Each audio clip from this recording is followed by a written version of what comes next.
Here to get the latest on whether this is the right decision based on the right science.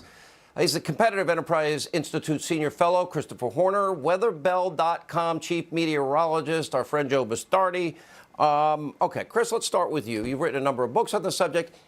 If we're going to demand every business and house in the country be rebuilt, if we're going to offer free college, free housing, free health care, free retirement, free, everything's free.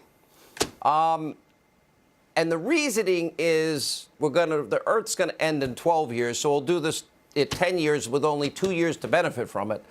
That's going to cost trillions and trillions and destroy capitalism, the energy, healthcare industries, and so many others. Good idea? Right, because it's worked not in those places President Obama used to tell us to look to see how it would work out when he tried baby steps toward this wrenching transformation of society, as Al Gore called it. We used to be the only ones not doing it. Now we're told, well, we'll be the first. You'll see this plan opens with the alarmist liturgy, but then it reels off page after page of what you noted, this progressive boilerplate about guaranteed income and so on for those unwilling to work. There's no mention of a climate impact. There's no mention of a change in temperature, which is the flag it sails in under, but there's no one who actually claims it would impact the climate. This is about the fundamental transformation.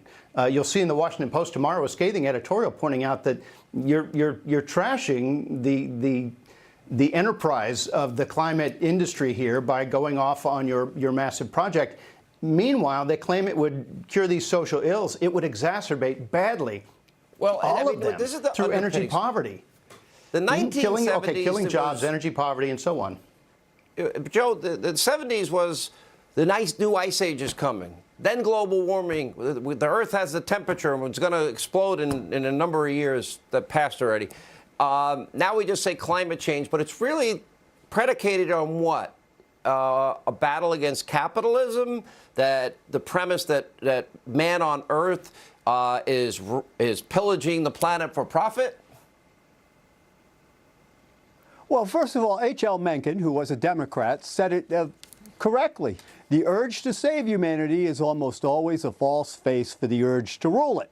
And I think that's what you're seeing here today. What gets me is, and I wrote a book on it, as you know, Sean, you're dragging the majesty of the creation, weather, climate, all these things I've loved since I was a kid, being dragged through the mud. It's the weaponization of weather, the weaponization of climate, the idea that the average person doesn't know what happened in the 70s or the 30s or the 40s or the 50s, like people like me.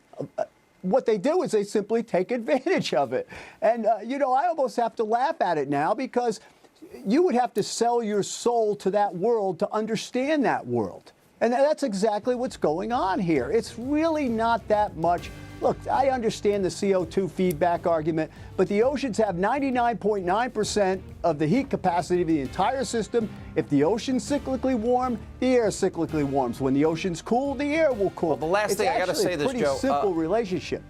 You know every storm. You have studied weather, and Chris, you have studied this.